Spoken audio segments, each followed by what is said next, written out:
EE right now is just kind of a hit or miss card. So it's just hit or miss. Like if you play... because Hammer... where's Hammer? Hammer's nowhere to be found. EE's not good against Omnath. It's not good. It's good against Rhinos, but it's horrible against Living End. So you're only getting like half a card, you know? Like, you want your sideboard cards to, like, hit a bunch of problem childs in the, you know, in the format. You want it to do multiple things for you. Because, you know, you only get 15 slots. And you're already, you know, out of gas anyway. So probably Merfolk here. We should have a decent Merfolk matchup. Should. Let's I'll go ahead and throw it out there that we should have a good Merfolk matchup. Being that we're playing Bolt and Fatal Push, it's just going to be a grind fest on this one.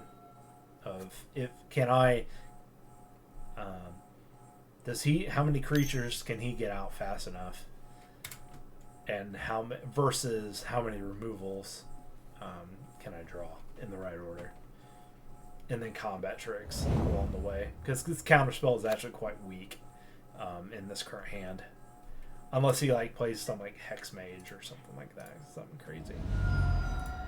So we're just gonna give the Triumph, say he's gonna let us untap, which he did, and we'll play that. All right. So.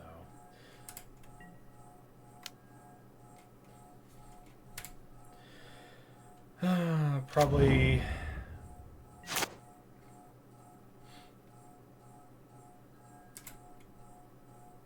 we'll see.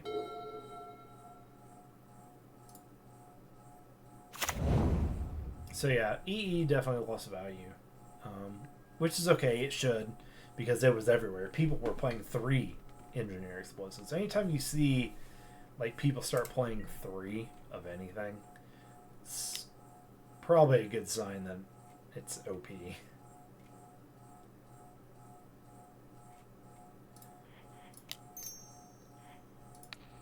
Well, we'll take 2 actually here.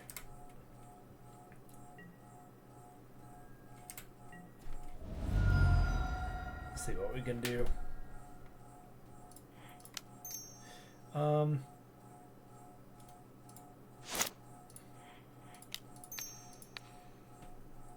Play the Bolt over Fatal Push.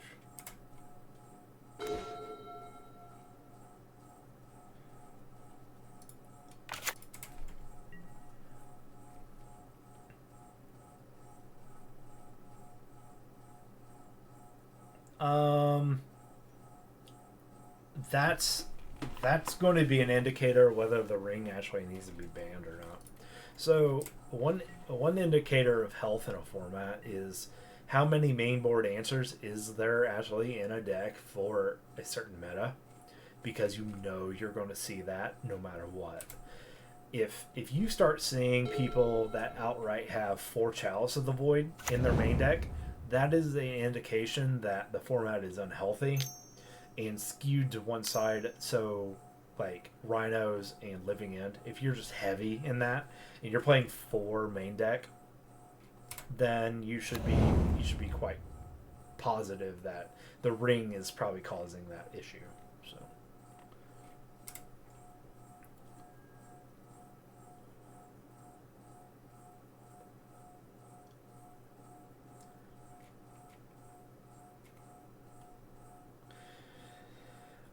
do I want to Flames of Agnor? Probably not. I'll just do this. I'll let it go and let him play whatever. Sure. I'm assuming I have to assume that he's playing like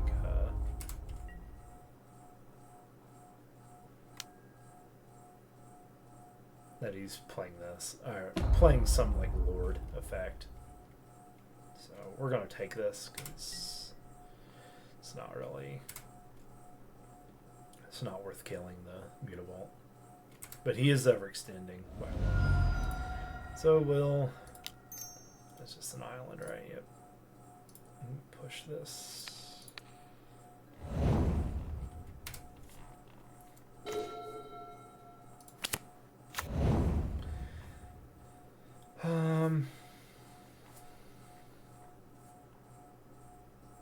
Kind of another stalemate place. Like, I can't counter his Merfolk, so...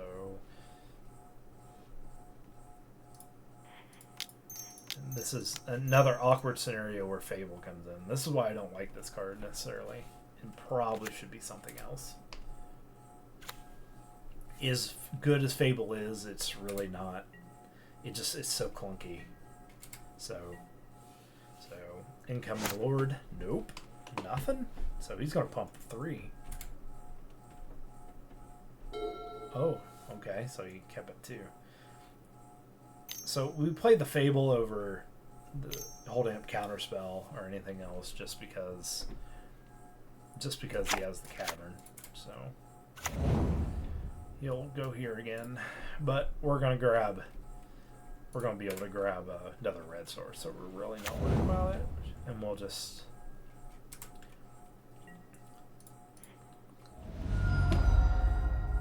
Red source. Yep. And now we have 5. Oh yeah. We're going to get rid of the Counterspell and the Steam Vents. Yeah.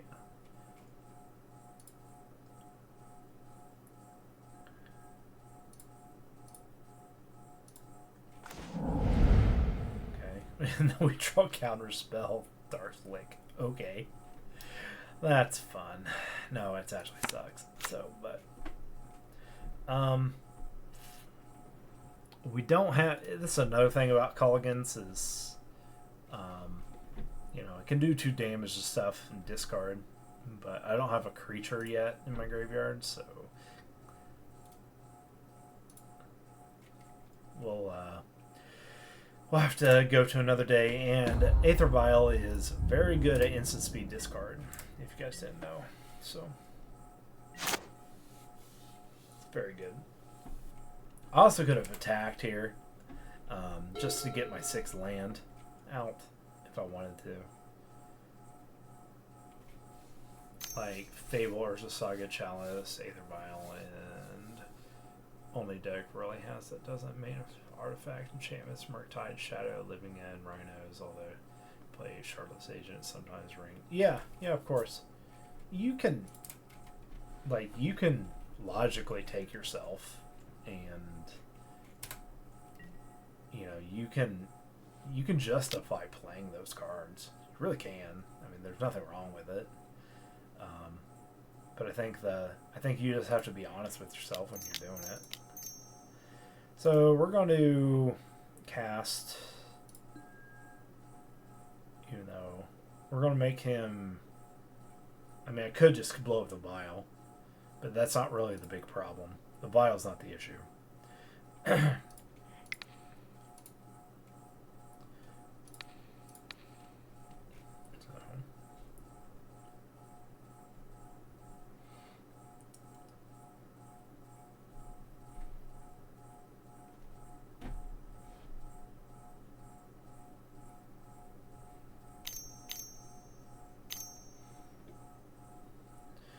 Yep.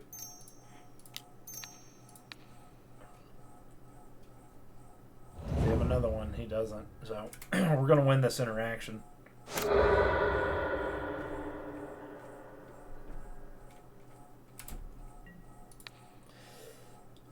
I'm going to assume he does not have anything else. He would have played it to save the Mutavault. So blocking is actually okay. Alright, we're going to get our dude. Okay, scoring isn't really awesome. Because we can't counter any of his creatures, so this isn't really good. Flame of Agnor, we don't have a wizard in play, so we're going to draw off this for sure. And we should draw off of it now versus later. Oh. Undo.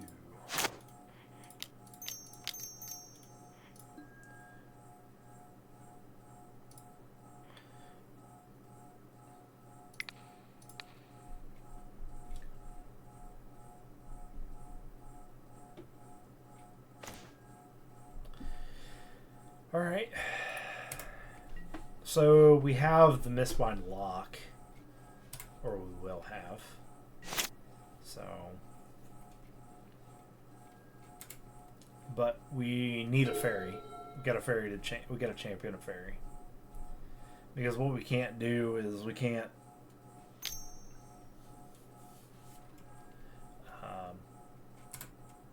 just do it with nothing, basically. Alright, well, I'm gonna bolt this. So, we're just stabilizing at this point. We're not really happy where we're at too much. So, if we get a Spell Surge Sprite, we're cool with it. We just need a Faerie at this point. Trickster can't be countered, so he's gonna tap it down. Sure. Okay, here's our Faerie. So we don't have Mistbind lock yet. But we'll just go ahead and we'll do it because he's not going to have anything. So he has no cards in hand, so we can start this process now.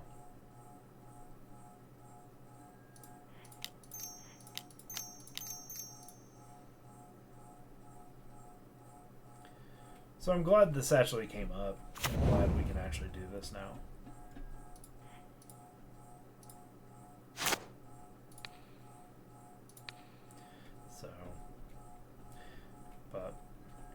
So this is the really nice part of Mistbind Click. So, and we'll be able to do this for the rest of the game. So, should be able to. Should be able to kill him. But if he gains like interaction like a dismember, we're hurting pretty bad. So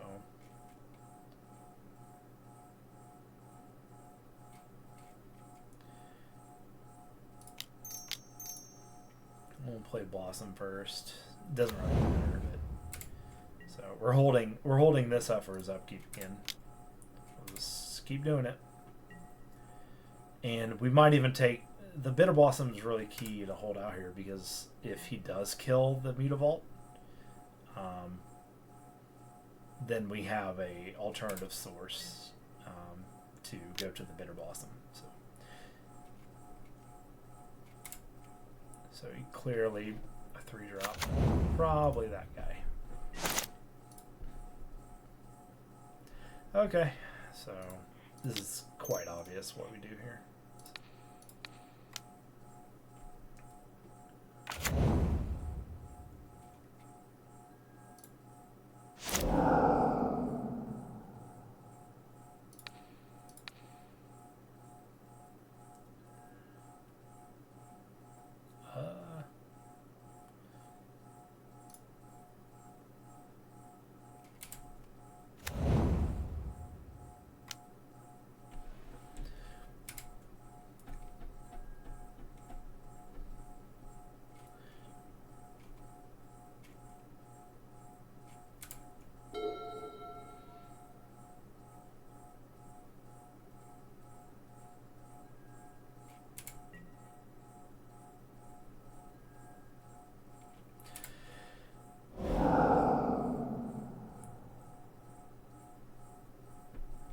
Alright, Angry.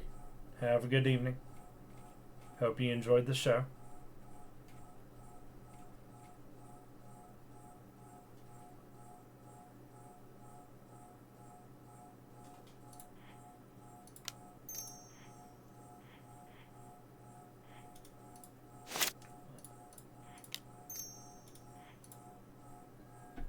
Thanks for stopping by. Appreciate it.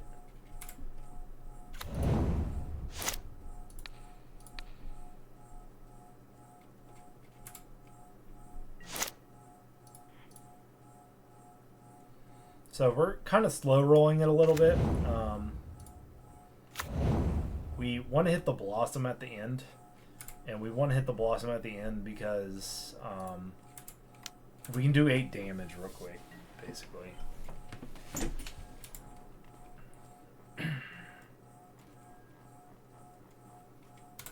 believe that's what we can do. And we're also getting blockers here. Like, so if he does attack and we get... We're trading 1 life instead of taking 5. Because we don't want to block with the Jiki. Oh, oops. I didn't do it. Oops. Not good. Wrong button.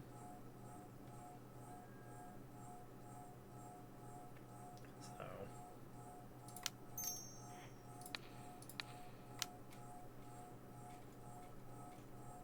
No, they have Island Walk. Oh well, probably just lost that. So.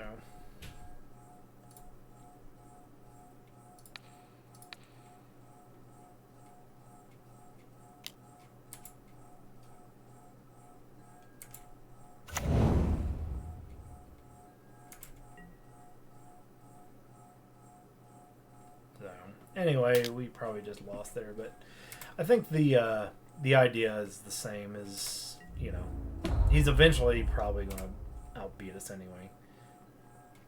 So.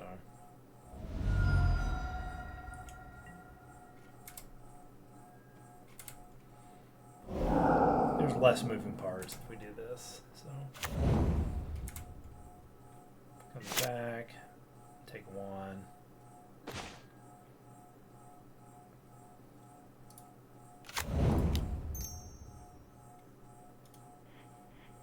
And this is where we just bring this in again, and then we take the Bitter Blossom. We do 9. So this is what I'm talking about when it comes to, we can do 8 damage real quick if we hold off 1 turn.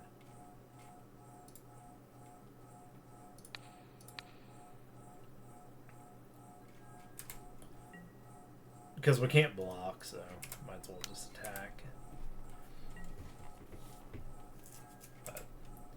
So we can finish it off. It's just not.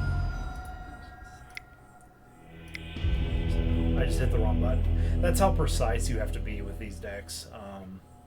It's just so precise. And if you don't, if you're not, then it just falls apart.